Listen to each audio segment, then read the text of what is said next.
শুধু একজন হজযাত্রীকে বিমানে না তোলার কারণে আল্লাহ অলৌকিক ভাবে আকাশ থেকে 2 বার বিমান ফেরত পাঠাইছে। ঘটনাটা মাত্র 2 দিন আগের। আপনারা অনেকেই পত্র পত্রিকায় দেখেছেন, লিবিয়ার একজন মুসলিম যুবক তিনি এই চলতি বছরে হজ করার জন্য সৌদির উদ্দেশ্যে রওনা হয়েছিলেন। উনি যখন ইমিগ্রেশন পাস করে, বোর্ডিং পাস করে যখন তিনি চলে আসছেন বিমানে উঠবেন, সর্বশেষ যাত্রী তিনি বিমানে ওঠার জন্য, উনি যখন উঠবেন তখন সিকিউরিটি গার্ড তাকে বলছেন যে আপনার পাসপোর্ট জনিত সিকিউরিটি ইস্যু রয়েছে, এর কারণে আপনি বিমানে উঠতে পারবেন না, আপনার হজে যাওয়া হবে না। উনি বলছেন যে আমাকে যখন বাধা দিল আমার মধ্যে কোনো হতাশা কাজ করতেছিল না, কারণ আমার মধ্যে প্রবল ইচ্ছা আর আগ্রহ ছিল যে আল্লাহ অবশ্যই আমাকে মক্কায় নিয়ে যাবে, আমাকে হজ করার জন্য নিয়ে যাবে। সিকিউরিটি গার্ডের আমাকে সান্ত্বনা দিতে লাগলেন, দেখেন যে আপনার সমস্যার কারণে আপনি যেতে পারবেন না, আল্লাহ বাঁচায় রাখলে আপনি আপনার সামনে বার যাবেন। তো উনি বলছেন দেখেন আমি হজ করার জন্য নিয়ত করেছি এবং বাসা থেকে বের হয়ে আসছি, নিয়ত করার দায়িত্ব আমার আর নিয়ে যাওয়ার দায়িত্ব আল্লাহ পাকের।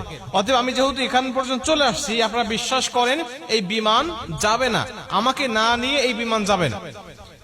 উনি কথাটা বলতে বলতে বিমান স্টার্ট হয়ে গেছে, দরজা বন্ধ করে দিয়ে চলে গেছে। আকাশে যখন উড়ে চলে গেছে হঠাৎ বিমানের মধ্যে সমস্যা, যান্ত্রিক ত্রুটি। তখন বিমান আবার ব্যাক করছে। ব্যাক করার পরে তারা দরজা না খুলেই, পাইলট দরজা না খুলেই আবার এগুলো ঠিক করেছে। ঠিক করার পরে আবার বিমান উড়ে চলে গেছে। আবার যখন উড়ে চলে গেছে একই সমস্যা, বিমান তো অবাক, আমরা ঠিক করলাম, ভালো বিমান নিয়ে আকাশে উঠলাম, আবার ত্রুটি দেখা দিল, আবার গিয়ে ঠিক করলাম, আবার চলে আসলাম, আবার একই সমস্যা দেখা দিল। উনি বলছেন আমি দ্বিতীয়বার আল্লাহর কসম করে বলছি যে আল্লাহর কসম ওই আমের আল মাহদি যতক্ষণ পর্যন্ত আমার বিমানে না উঠবে ততক্ষণ পর্যন্ত আমি বিমান আকাশে উড়াবো না।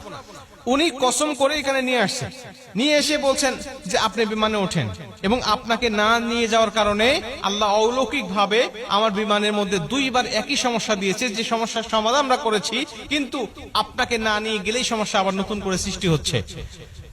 আমের আল মাহদি বলছে দেখেন আল্লাহ পাকের কাছে আমি নিয়ত করেছি, আমি হালাল টাকা দিয়ে আমি হজ করার জন্য নিয়ত করেছি, আমার পাসপোর্ট জনিত ইস্যু যেটা আপনার সমস্যার কথা বলছেন এটা আসলে সমস্যা নয়, তারপরে যদি আপনার সমস্যা ধরেছেন আপনারা আমাকে না নিয়ে গেলে বিমান যাবে না, বা আমাকে না নিয়ে আপনারা যাবেন না, এই বিশ্বাস আমার মধ্যে আছে, এজন্য আমি কথাটা বলেছি।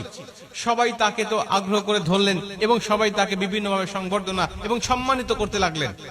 এখান থেকে পরিষ্কার ভাবে বক্তব্য বোঝা যায় যে আল্লাহ পাকের কাছে যখন কোনো ব্যক্তি খাঁটি দিলে নিয়ত করে, আল্লাহ পাক তখন সেই নিয়তটা পূর্ণ করে, এটা আল্লাহ পাকের দায়িত্ব।